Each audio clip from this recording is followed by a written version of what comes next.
Okay, I have some slides. I don't know if I can share somehow. Yes, please. You can Okay, share here your should be, screen. let Yes. me check how it works. Yeah, share, condividi. Okay, this one.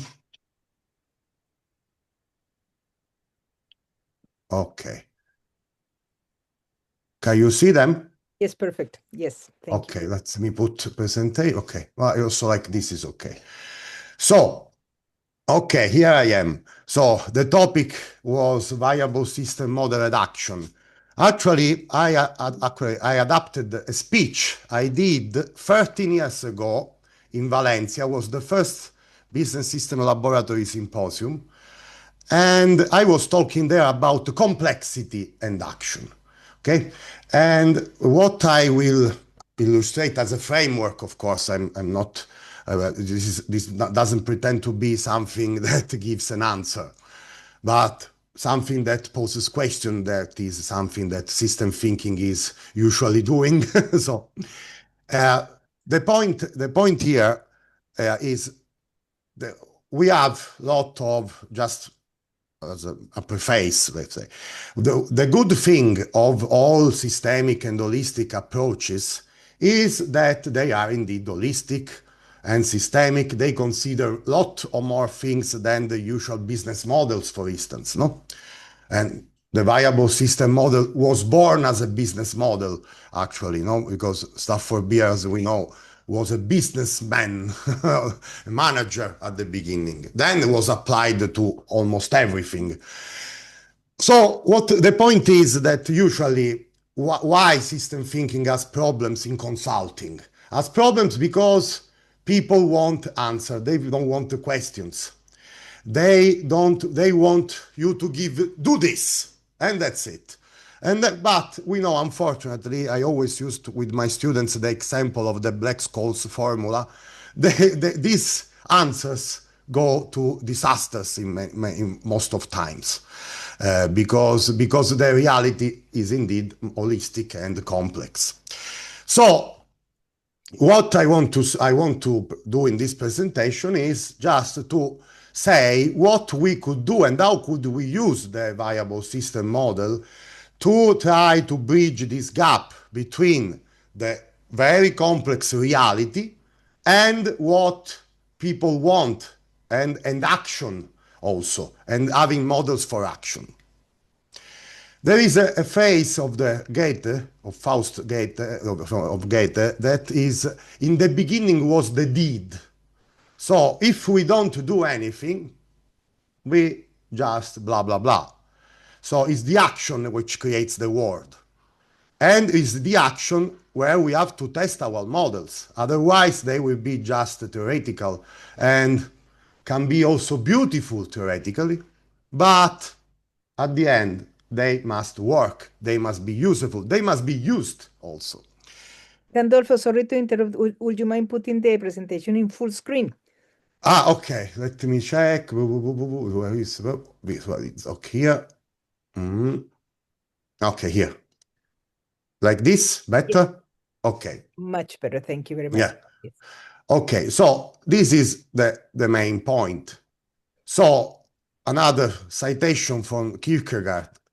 Life is not a problem to be solved, but a reality to be experienced. So we have to see how we experience, what model we use to experience the reality. And then what about viability? Viability is a metaphor, as we know, and viable system model is a metaphor of a living system, and that can bridge organization and action. Some other citation, the problem with compressive that is, well, complex. It is difficult to conceptualize, much less operationalize emergent phenomena. Is difficult, it's almost impossible to catch everything. Of course, also the viable system model that cannot catch everything, every aspect, but is indeed something that can include many things. As intuitive as emerge may be, it has not advanced much beyond rhetoric, metaphor, or disclaimer. So this is one of the problems. So The point is, as I told at the beginning, we should think or we should act, or we should do both in the best way possible. In a complex world, the alternatives of action are not given, they must be sought on. So, what helps? Helps a model that can describe most of the aspects of reality and that tells us where to sense, coordinate, and learn. Of course, we must know that every model, even the most sophisticated systemic model, is a model. And this is obvious. All models are just metaphors of reality. So, what, on the other hand, if we think and just think, and we have the perfect theorem, even if supposing we can be able to have, then we have a trembling hand. We must act. Because if we don't act, then we don't do nothing. I know there is another term that is simplexity, no? That is what we do for every action we make, even for walking, you know? When we learn, when we are kids, we learn walking, we think each step. Or when we learn a new sport, for instance, we think each thing, each step. Then, time by time, it becomes natural. And this is what happens because we simplify all the things. We have some schemes and we have also, we simplify. We just take what we need for that action. Okay? And this is important also to think about what is really relevant. And this is something the viable system model actually does because the system 5, which can be also seen as the decider of Milling living system theory in some way, has to decide which parts of the environment are relevant for our action. Okay? And this is something that happens in every living system, in every living being. We don't see everything of reality. No, our senses, our brain just is codified to see just what we need for living. Okay? We know from science that there are a lot of other things we don't see.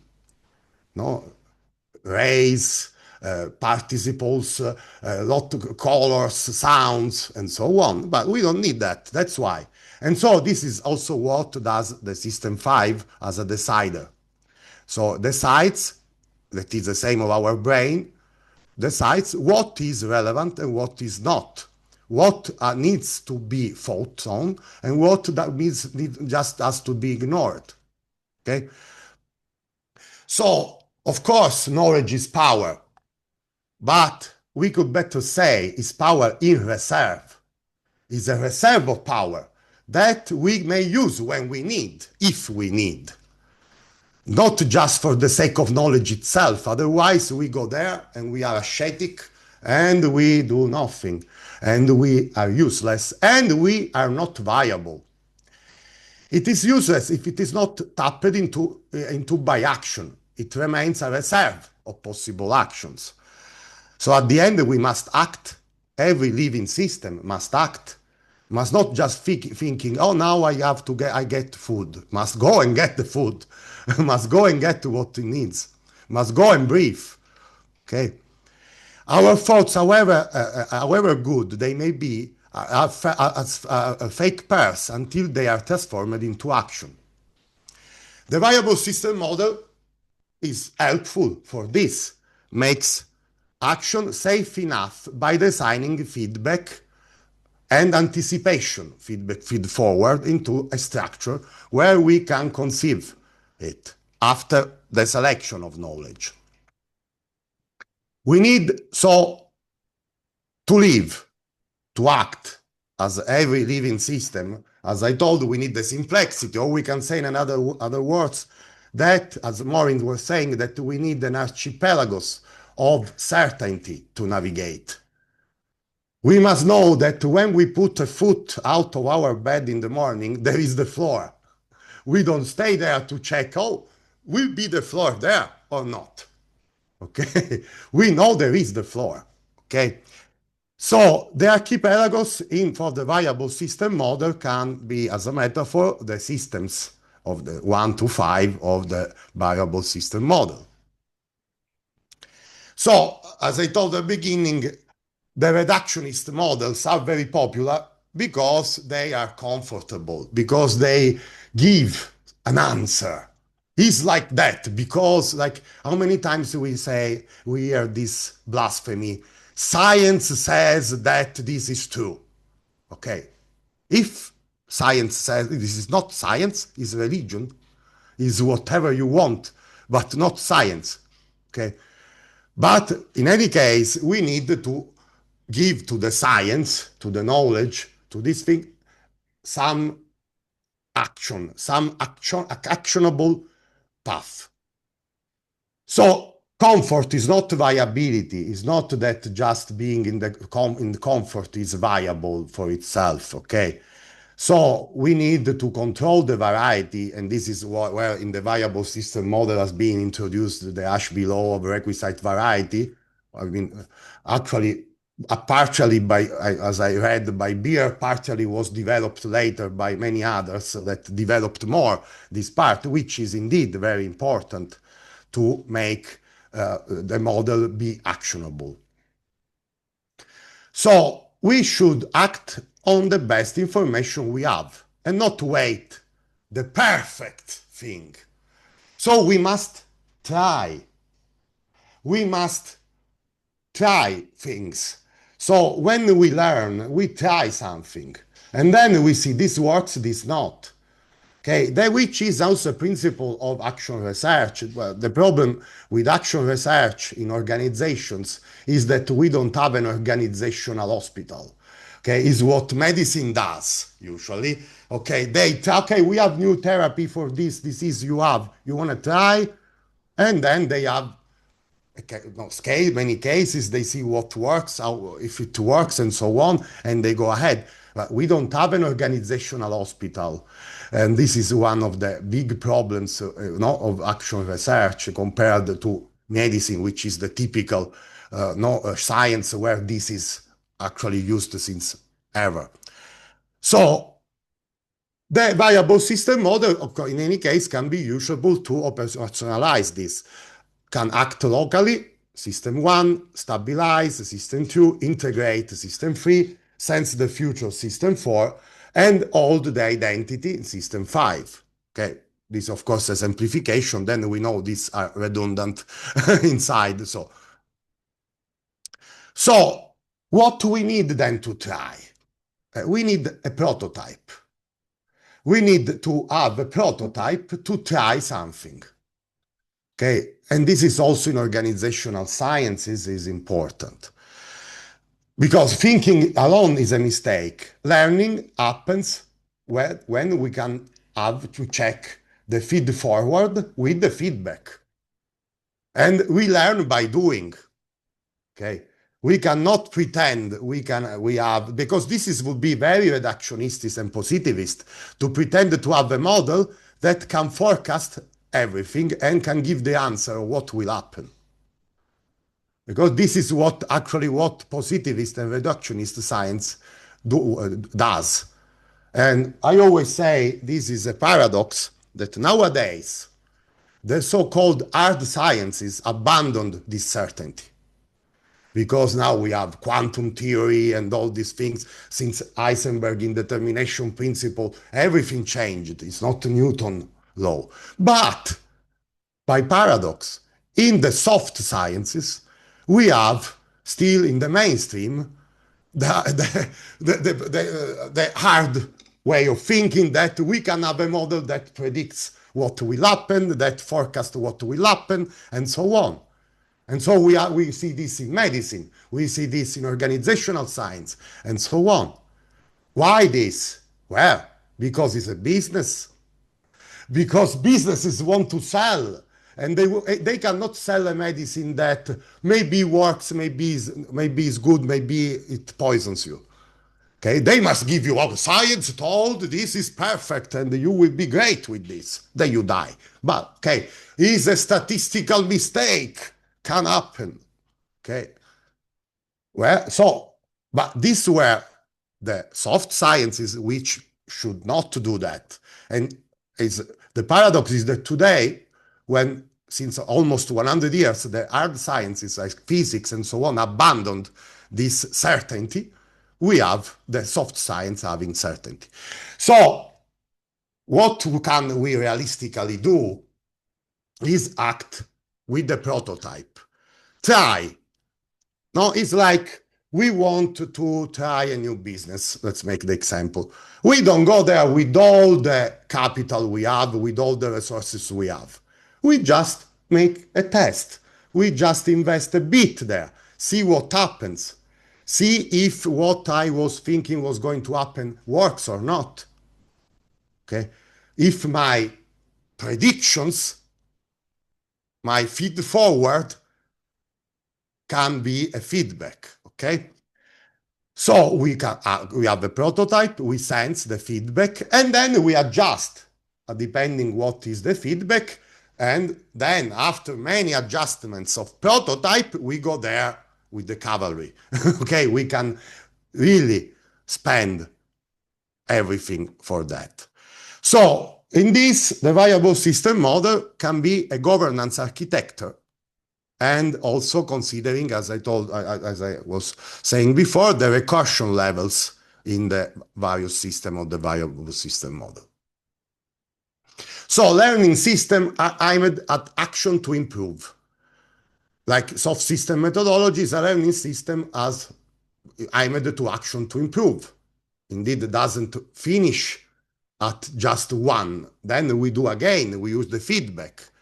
Action research is a research in which the researcher enters a problem situation, takes part to the effort, improve things and make the experience focus of the research, and then continue the loop. Variable system model complements this by specifying the function that must exist and where we should learn.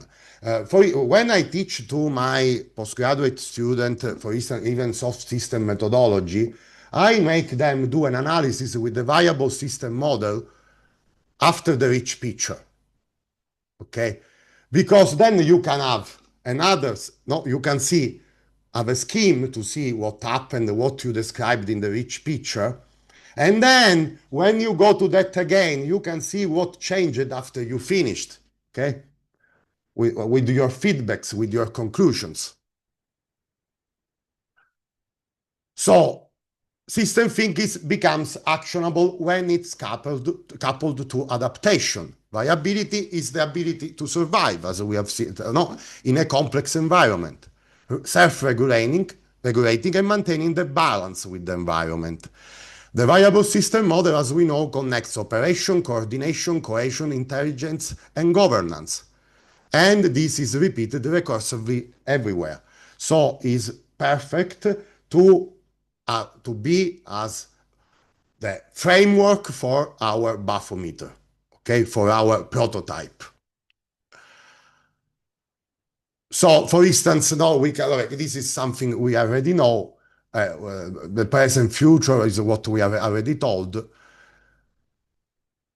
System 1 is implementation, local management, as we know. System 2, the oscillations, and then here we can see already the first feedbacks that can be adjusted in the recursion 1, 2, 3, 4. Then we have the cohesion and control, optimization, the 3-star. That is very important because, as also in soft system methodology, we must measure things. And this, of course, reduces all the holistic nature of the thing, because when we need to measure something, we need to use some parameters, some variables that are not all the possible variables. And there is where we have to choose which variables, and we have to test which variables. So we are going to have a prototype model that uses some variables, and then another prototype model using other variables, and we see which works best for our case, which is not something we can have a solution for everything. Depends. Then the intelligence scans outside and then, so builds also the boundaries of systems, builds the adaptation plans. The system 5 is the governance identity, is the perception, is everything that goes, we can say, goes to the function of the advanced brain, if we use the metaphor of a living system. So, feed forward means also resilience, because the feed forward is the ability of a system decider. I like a lot to use the Miller decider definition, actually, because I think it's very important, because it's something that also goes well with the second order cybernetics, because the decider decides what is perceived and what not. Okay? But I mean, it's something we do. Okay, it's not just our senses. Think when we are at we were younger, okay, and we were at school, there were some cool girls or guys we were noticing and we remember even now, and other that were invisible for us, just because we were not considering them interesting or somebody we want to be friends or we want to have a relation or we consider them cool. Okay, this is no, it's not just a matter of the limits of our senses, of our eyes, of our ears, of our no. It's just also a limit that our mind gives, because when decides what is interesting for us, for our viability, in that case in high school, social viability, okay, or not. So resilience supports viability, is the ability to absorb shocks and return, as we know, and to a desired state. So with the feedbacks and feed forward, we can use the variable system model to, in various systems, to actually sense this resilience and have plans for acting this resilience. So we need to have a paradigm to help us to be scuba divers. It's like in anthropology, you know, we have to plunge into the water of something. We have to go inside that thing. Okay, it's not like in anthropology the shift also Bates, but not Bateson, but not only, no, was big. No, the first anthropologists were going there like usually British men, and describe the savage people and what the strange habits of those savage almost animals doing those things. No, and then it completely changed. They had to become them, and then we have people doing the anthropologists with gorillas. There was that, I don't remember the name now, that woman that was going to live with gorillas to understand how gorillas society works. Okay, so we have to be scuba divers, and we have to use this thing to be scuba divers. The variable system model can help us to see the invisible, to see what we cannot see from the surface of the water, and coordination failures, the variety gaps, identity conflicts, and we can, from this we can see where we can act, we can intervene, and of course again try what happens if we intervene, if we see a problem, if that one is really a problem or not, of course. So as I anticipated, the viable system model can be a bathymeter for organization. No? You have to see, no, when you go with a boat, you have to see if there are rocks or no. Otherwise, no, you finish like Schettino, okay? Like that, okay? If you don't use the bathymeter. Because if he was watching the bathymeter, this wouldn't happen, no? So is something we can use to try without risking too much. Okay, without going, okay, let's go everything on that. Okay, because that would be gambling. Okay, but this is also what a good investor does. No, you don't invest everything in one thing.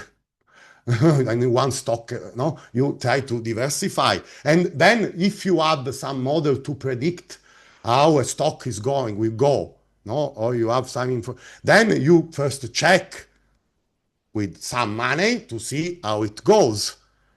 And then if your model works, then you put more. Okay, but of course, knowing that it will not work forever. That is another point. You need to have a new bathymeter. You have to plunge that bathymeter many times, not just once. So what does the viable system model probe as a bathymeter? Explores what is not visible to the captain. So the hidden coordination issues, for instance. It measures the depth where variety is missing or wasted. It takes the risk of testing assumption through small, fast intervention. Gives feedback about the system performance. And here we need to have like the freeze of the soft system methodology. We need to have, again, as I told before, we need to choose how to measure, okay, the performance, how we want to measure the feedback, okay, how we want to put the feedback sensor on what we must set it, okay, on profit, on popularity, on whatever, okay. Then supplies input for feed forward. So this can be something used for the feed forward for the next moves, because we have also to know that when we put this bathymeter in a place, that will not be then the boat moves, and it will not be like that forever, because in another 100 meters we need again to do that. Okay, so how must the viable system model based prototype or bathymeter be? It must be clear, have an explicit purpose, which also is important to know which are the assumptions, the postulates we are using. Because as I told you at the beginning, of course, the viable system model, as many other systemic models, are more comprehensive than but in any case, models are always and forever and cannot be different metaphors. As our brain works with metaphors, I mean, it's unavoidable. We have our stereotypes, we have our metaphors. It's impossible to get rid of that. We can be enlightened as you want, but we are not, we are done in that way.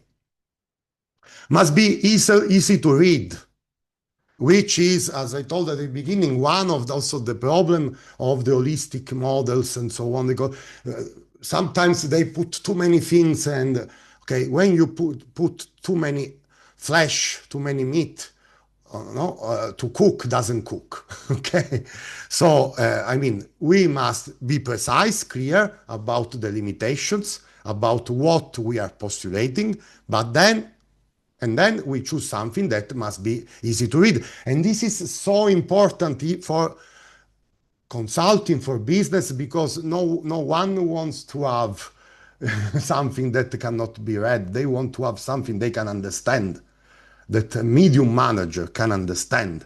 Okay, so it must be easy to read. Then resistant, must be robust to surprised, must be resilient.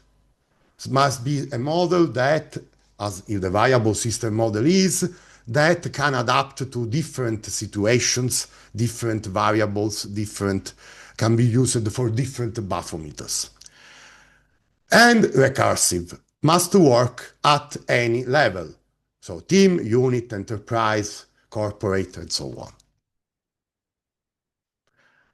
So resilience in viable system model, with the system 2, we can have systems to prevent the oscillation. System 3 can restore cohesion. System 3 star can validate the reality, of course, with the parameters of the auditing.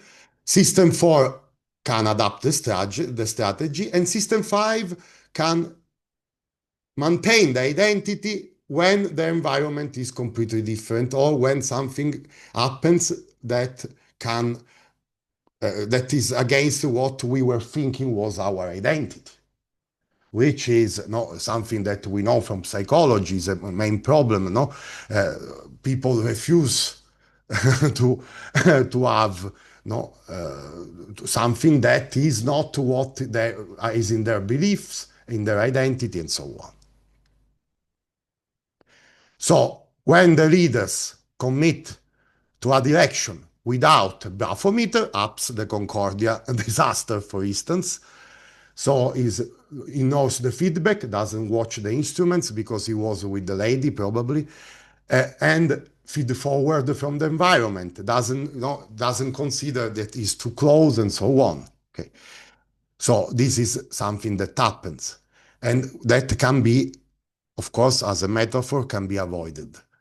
So the governance holds the destination. We need the destination. We need the name. No, every viable system has a name. No, as a name, first is to survive, okay. But if we think about also the psychological system, if a person doesn't have a name, become depressed, and no, and at the end goes to self-destruction, okay, because doesn't have a name. We need something that we want to do, something that we think is important, something that we want to achieve. And this is typical of every organization and even of human nature. Otherwise, we would live in caves if we were not trying always to have more, okay, and to have an aim. So, and then, of course, learning from experience of the past and learning from the future as it emerges.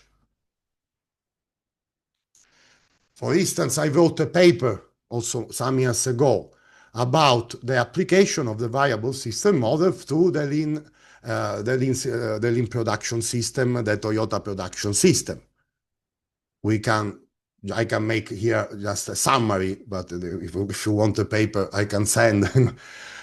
Was many years ago, but it was actually very interesting. Also because I studied this quite well because I did 20 years ago my PhD thesis in Japan on this, actually. So system one, we have the operation, so the lean routines, the just-in-time, jidoka, smoothing, and so on. System two is the coordination, the Kanban.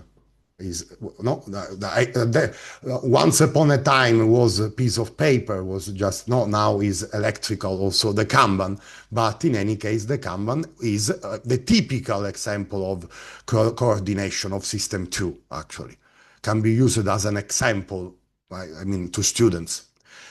Then the equation, total quality management, resource allocation, optimization across unit, the audit, the Gamba style validation reports, and so on.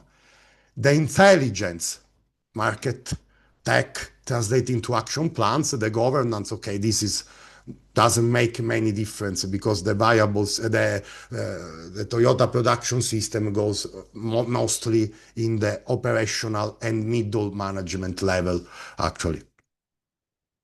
So at the end, this is, I mean, a tool that can be used for depicting many kind of other models, okay, and can complete them, okay, can give more to to the understanding and to the comprehension of the model. Okay, I think it's very useful. It's like to have something that gives a direction where to look and how to look at things. That's it. I mean, as I told, this is, I mean, I wanted to open questions more than to give answers, of course. I think is, I mean, just to give a framework of how the variable system model can be useful and this prototype bathymeter thing. Well, thank you very much, Gandolfo. Absolutely fascinating. I'm very impressed. I'm very happy to hear from you because obviously many of us have been reading you and following you, and it is fascinating to see the way that you understand the VSM, and I am particularly excited to see to see the way that you interpret the VSM because it's very similar to the way that I have understood the VSM, and I think that it is very very, very beautiful. The way that you put together ideas on the VSM with other systems approaches and the way that you see the complementarity and in particular the way that you focus on learning. That I think that is something that Stafford always understood, but not always he put it so upfront. The the Yeah, the importance of understanding the VSM as as a learning tool, as a way of, because we cannot talk about viability without talking about learning. What we do to be viable is to be good learners, to be capable of exercising our capability of learning, making mistakes, experimenting, and so on. And you put it very, very clearly in the way that you do it. And I really love the way that you thank talked you. about prototyping as well. I have myself come to very similar conclusions in my practice as a consultant. And the best, most beautiful thing on the VSM is when you can experiment with a particular model, particular interpretation, and you say, oh, that gives me clues about what to do next. But you never think that it is a final answer. You never think that the VSM model that you build up is the real model. And Stafford was very clear about that. It's just a model that hopefully is a better model than other models that you Yeah, can. models are metaphors. I mean, every model is a metaphor. Cannot we? Also, our way of our brain goes with metaphors. We use metaphors all the All time. the time. All the time. So really, really, really, really, really interesting, very beautiful, very powerful what you are giving to sharing with us. Thank you. So anyway, I'm sure that many people have comments. Let's Yeah, start with Ben. Ben? Yeah, that was great. That was so refreshing. I before I got into systems thinking and cybernetics, I was leaning hard into existentialism and pragmatism, American pragmatism, John Dewey mostly, and so this is very refreshing because at the time that's all I felt worked. Where the more you try to cling to certainty, yeah, I mean, the construction project management is my world.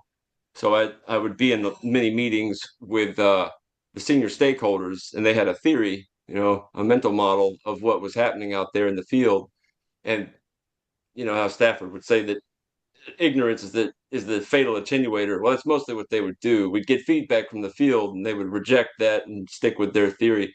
And that was so. I'd love to hear more about your applications of lean because I found myself smashing my head against the same rocks where I did all the things. I went and got a PMP certification, professional project management, whole 49 processes, project management body of knowledge. I did all the things, but then I would find that they would fall apart in operations. yeah, So and I'll just a quick example is like a RACI chart is a thing. It's like, it's a zipper chart, whatever you want to call it. It's good governance. It's designed to say who's responsible, who's accountable. And one of the last larger projects I managed, the most senior stakeholder said, "Yeah, I'll do a RACI chart. I'll do one," and he never did it. And so what happened was that I was in a never-ending turf war with the construction manager, who was their guy, because he would interfere with my S1s, my operations, and but there was no real account. Nobody knew who could call the shot, so it just turned into law of the jungle. But that was where I saw these things would fall apart. They became like Vedic chants, and not real. So I'd love to hear some more about what you found with integrating lean and VSM. okay, well, about integrating Lean and VSM, as I told you, I wrote a paper. I mean, I will send you the paper so you can share with everybody time ago. Where the introduction goes to with VSM is in the part of coordination and the Kanban style things, and but not only that, because you were talking about certifications and so on. Okay, well, when these certifications are useless and maybe even damaging if they are just papers. Because then you do the papers, you feel the thing, okay, we done this, wow, we are okay. I mean, it's not that what Deming was doing. I mean, the problem is that you must leave that. And maybe even the fact that there are certification is the problem, because then it becomes just paperwork. I mean, and it's not the Toyota production system. I mean, and all the also the total quality management and all these kind of Japanese style, let's say, even if the total quality management was an American to do it. But in any case, are possible because they are lived by people, because people feel that, and they didn't have papers at the beginning. Yeah. And many of these also were based on, and this was once upon a time the theme of my PhD thesis, were so much rooted in the Japanese culture. That's why the Toyota production system didn't work well in the United States or even in Europe, because the workers were not the Japanese workers, because the society around that were not the Japanese society. And then these are needed to be adapted to the context, to the environment there. That in the US, not in the USA, is sometimes opposite than Japan. Is a completely different culture. If we go to grid group, Mary Douglas thing is completely different. No, Japanese are Confucian, so are like no, they have a strong hierarchy, and at the same time a strong sense of community. No, you don't have to be the best. You no, you are not. I am the best student. Doesn't exist. There is the best class, not the best student in Japan. That's the last thing I'll say before I So hand it off to someone else. and the same thing happens in the gemba, in the factory. You know, it's not that you have the best worker. You have the best team, the best factory, the best group. Okay, and the duty of the best person is to help the weakest part. Okay, so That was this stripped is out. something that is completely upside down in the United States Anglo-Saxon culture, in the Protestant culture, no, where you are the best, you must, and then God helps you if you work harder than others and you are the best. Okay, completely opposite. That's why it didn't work well. And in the West, it became just, in most cases, papers of ISO and so on, certifications and so on, which are just waste of time, actually, and are useful just to apply to state government money or other projects, but not for helping out the organization work. Also, because to be useful, this must be all the things we told. There must be flexible, resilience must be rooted into the culture, it must be felt by the people, and so on. Even without papers, better if without paperwork. You're right. Edward Deming, like you said, he started out, it was much more system oriented. And even with Japan, it was. And by the time it came back to us, it had been really stripped out and reductionist and much more Yeah, it became instrumental. But that, bureaucracy. It became bureaucracy, more bureaucracy in right. most cases. I mean, not every, but in most cases, it just became more bureaucracy. That's Well, great. Thank you. thank you, Ben and Gandolfo. I've just uploaded your paper, Ah, Gandolfo, okay, you have it. Okay, in the perfect. chat. I put it in the chat Perfect. because people really want Yes. to read it, and it's a beautiful, very important paper. So It's a many years ago anyway. I think but a it's very important still paper, actual. very, very helpful. Okay, we have Nick. Nick, Thanks, Angela. Thanks, Gandolfo. That was really interesting. Really enjoyed how you communicated that. Um, my question is about so I work in governance in a public sector organization, and my question's about the model as you articulate as a learning system versus the hierarchical system that we tend to find ourselves in, and how you can influence that hierarchical system to become a learning system when if it's not set up to do so, and if that's not in the governance and how I suppose changing mindsets around. There you need to change them. I mean, in public governance, of course, is more complicated because, I mean, that is I mean, especially in Italy and so Italy, I think is the country which has more bureaucracy and more hierarchical system in the public governance than anyone else. And this is one of the big problems. And of course, that is more difficult because then you need to change the mindset at the regulatory level, okay, so that they can make the public governance more systemic, more flexible, because there, I mean, the bureaucratic aspects that we talked about are even worse, because then you need that legally in the public governance, because you need to do this legally. If you do this, you are okay, whatever happens. And at the end, you don't pay if the thing doesn't work because I mean, uh, oh, it's the system, is this, is that, blah, blah, blah. Okay. But that there is where is even worse, I think, to be able to adjust the way of thinking, because there is a matter of first of way of thinking and then of regulations, because we have regulation over regulations over regulations, and then you are a manager there, or you are even a politician. You have to do that not to go to jail. Okay, that's it. Point. Even if it's useless, even if it's damaging. Well, okay, this is the regulation. This I have to do. There is where there is the most problem. I mean, because especially, of course, some country is less bureaucratic, but European Union, think, no, where you need to have the right size of potatoes and carrots. Okay, so I mean, uh, this is the big problem, no? And also the other thing that was important in the public governance is this best practice bullshit. Okay, best practice is the most reductionist and stupid thing ever.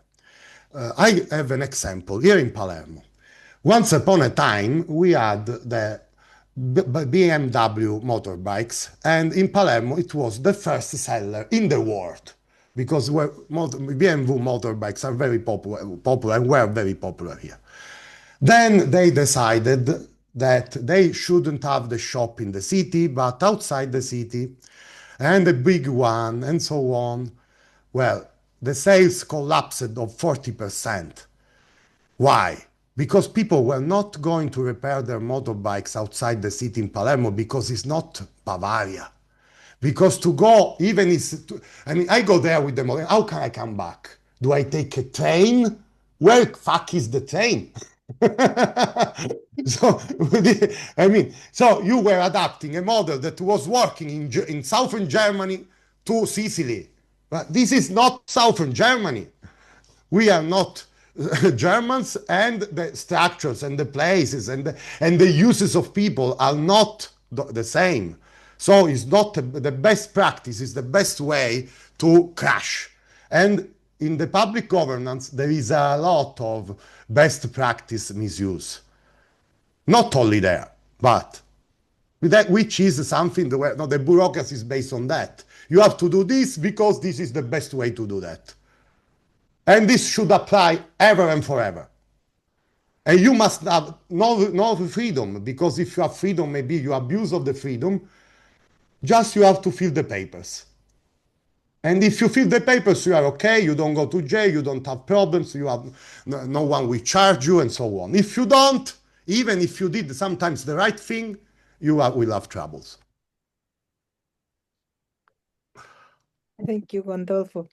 We have a question from John Lee. It's 9 o'clock in the morning in California where I am. So, good evening. The second thing is I'm wearing a shirt from Munich, which is where I was born. So I do have an awareness that it's evening where you are. Yeah, it's 7 p.m. here. Right. So I have two main points I want to make. The first is that at least since Descartes, but probably since the Greeks, we've had a mechanistic model of perfection. So the problem that system science is about is saying nature is reality and the mechanistic model in your head is only a simplistic logic chain Absolutely. that leaves out most of reality. And Absolutely. the great thing about a set of numbers is that they consolidate a group of things that are totally different into a single category. And so everything about our thinking up until now has been rational and deterministic and logical and all these things that are built on the model or an idea of a machine. Yeah. And the revolution of system science, certainly going back to von Bertalanffy, is about bringing a biological nature awareness of what society should be about so that you can break through the bureaucracy. Well, there is a small book I always advise to read is God and the Golem by Wiener. No, I mean when we want to build something that is rational, is no all the so-called now there is a lot of talking about artificial intelligence. I'm not scared of artificial intelligence because it's stupid. I mean, okay, so it's artificial stupidity actually because the problem why we humans can win at a game against a machine, even if the machine is able to calculate millions times better than us, is that we don't no, we don't think on a binary logic. Okay, so maybe things will change when we will have the so-called quantum computer, but by now we are superior because we are not binary. That's the point. Okay, I want to make one historic footnote and then I'll give it to other people. I agree with you completely about AI and it's something I'm working on. So I love what you just said, but I'm more interested, frankly, in how we get society to become aware of viable thinking, of systems thinking, and VSM and John's guide in particular is the breakthrough to get people with mechanistic thinking to discover that the world that they live in is natural. It's not the machines around them, and Yeah. they're not a machine. They're not a machine. That is at the heart of our Yeah, and I mean, as I was telling, the problem here is that the paradox that hard sciences now they say we are no, there is not nothing is deterministic, while soft sciences, medicine, but organizational science and so on, the mainstream says that you have this and the cause effect for everything.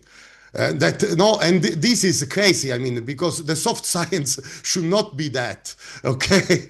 But and there is, it's like we are the soft science are 100 years or 200 years late, and then still they have to discover that there is not a way to determine the future in a certain way.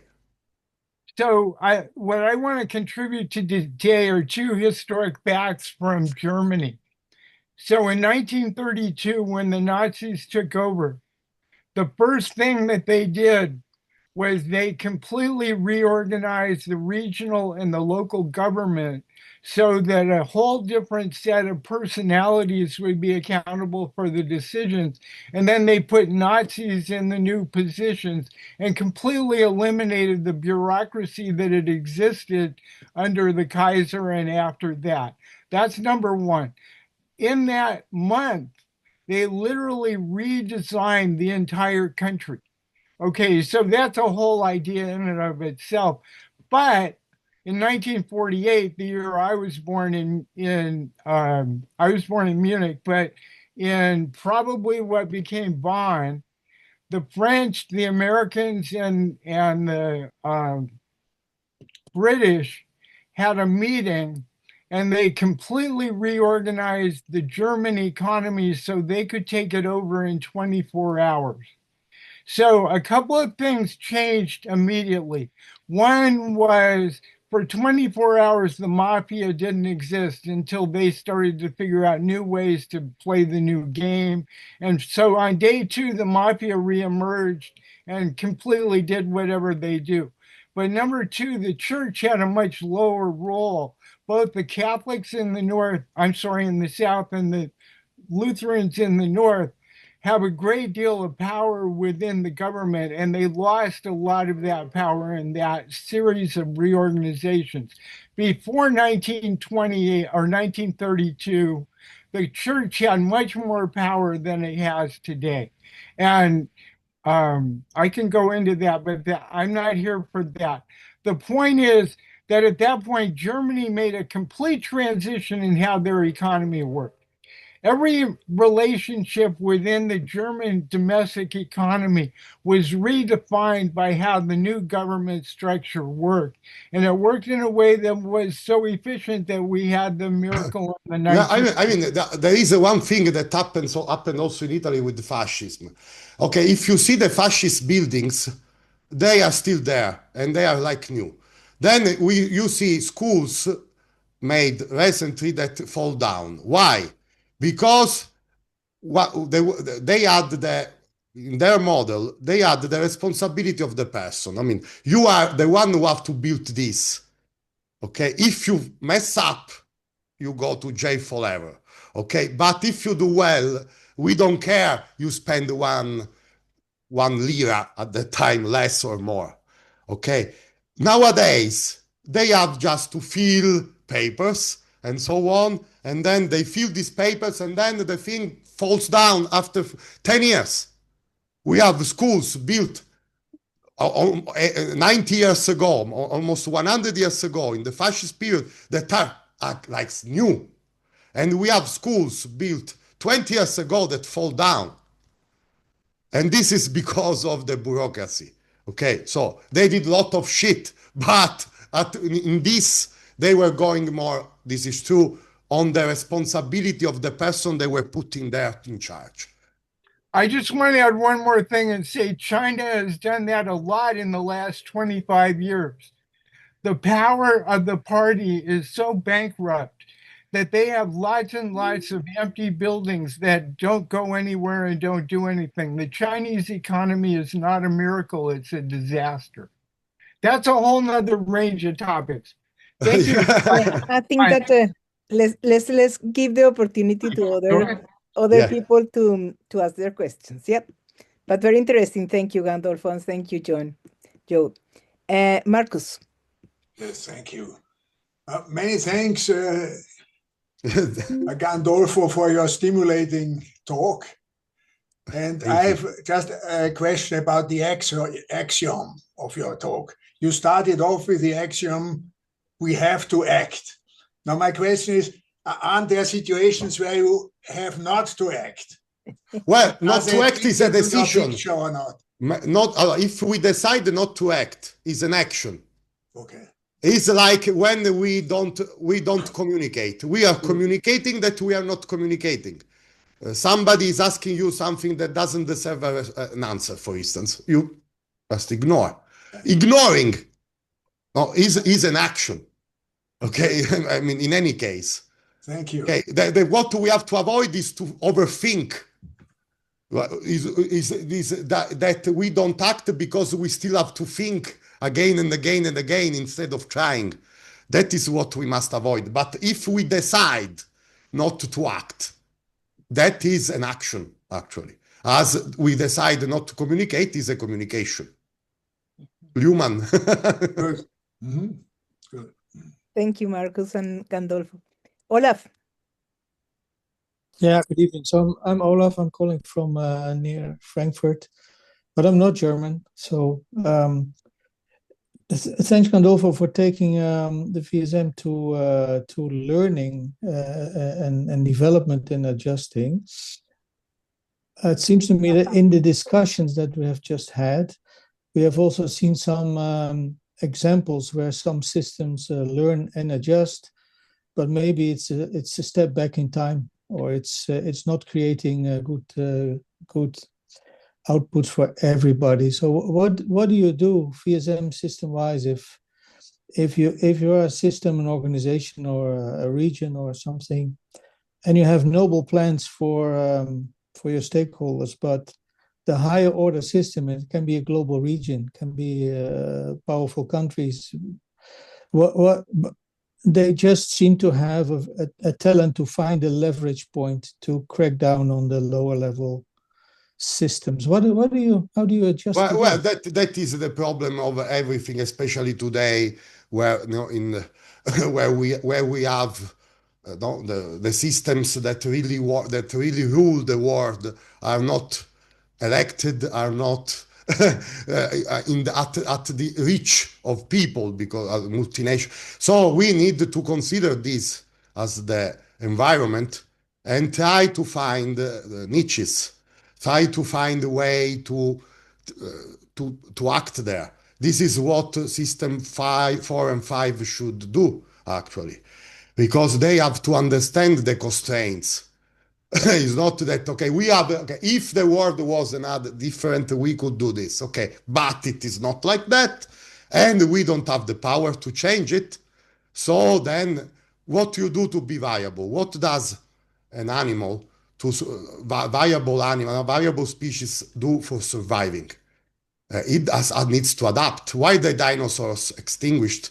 Why little animals survived? Because they were able to adapt better than the big, huge, powerful dinosaurs.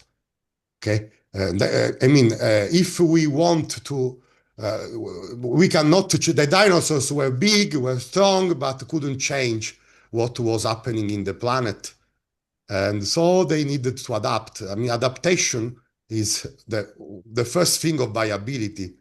I mean, it's not the strongest who survives. It's the one who adapts better.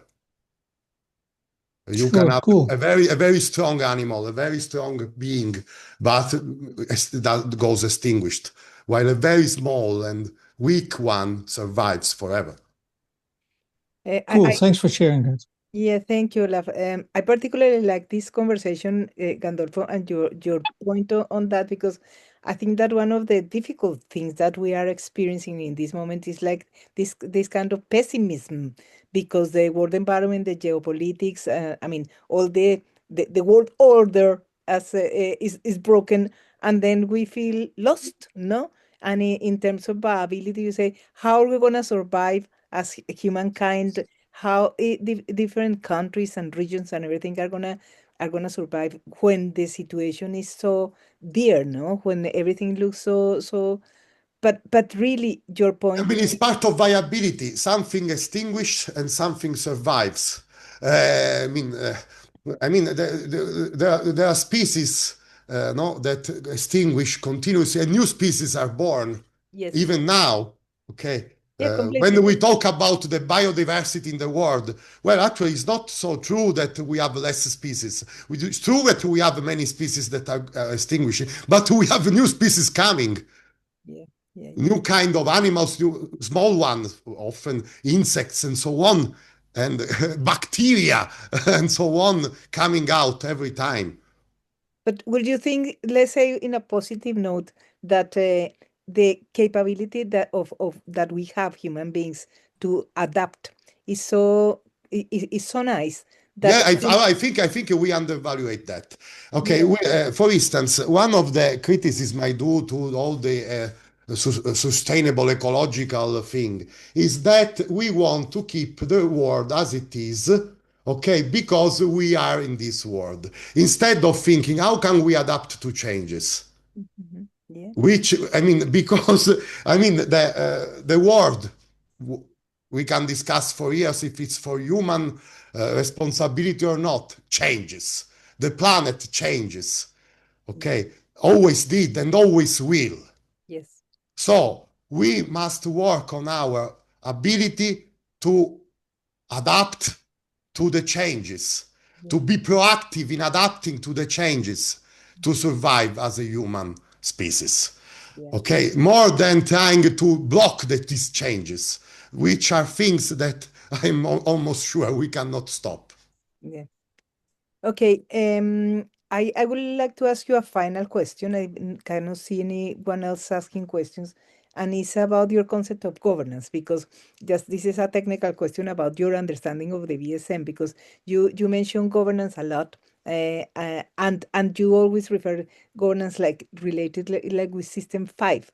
Is it the way that you understand, or because I've always understood governance not just as system 5, but Also, as system 4. exactly the relationship actually between 3, 4, and 5, because it is this homeostat between the three in Yeah, which either okay, we have then the redundancy in all the systems, of course.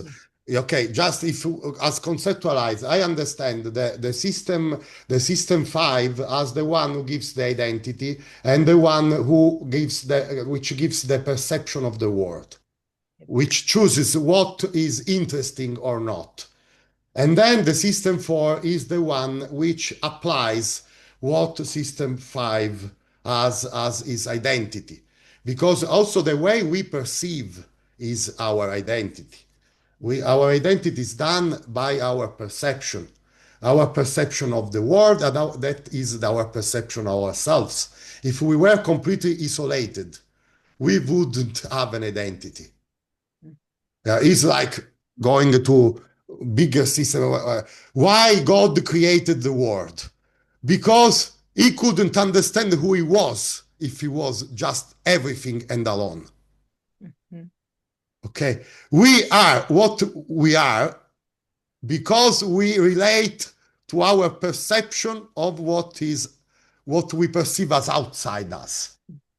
Okay, otherwise, if we were completely isolated, we would die, of course, but and then we would not have an identity. Yeah. Okay, well, I think that this is really good. Okay, last question from Ben. Yes. And if nobody else has one, I'd like to get one more in. Something you said, it clarified something for me. Maybe is when you mentioned that about identity under pressure. Okay, System 5. Um, I was thinking back to some projects that I managed, and whereas more or less a System 3 is a project manager, um, sometimes I was also functioning as an S5, where I was maintaining the identity for my crews of this is what we don't Yeah. do this. So I think I finally understand now how recursion may work. Yeah, I mean, you know Because that the Matryoshka dolls. Okay, all the systems are the Matryoshka, the Russian dolls.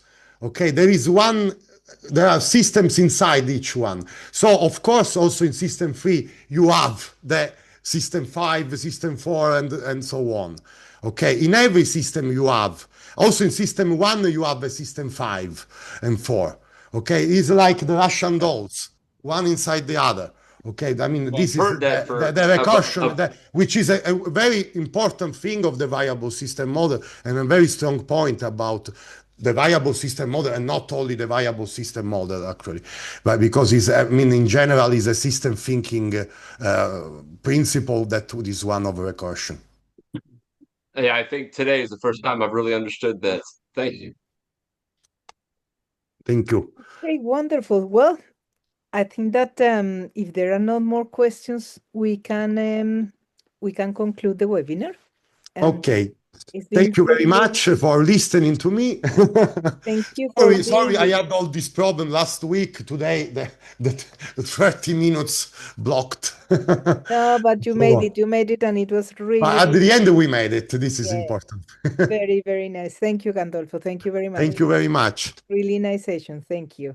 Have a nice day or Thank you very evening, much. depends Okay. where you are. For Okay. me, it's evening. Thank you. Bye-bye. Thanks Bye. a lot. Great evening. Bye. Obrigado. Ciao, ciao.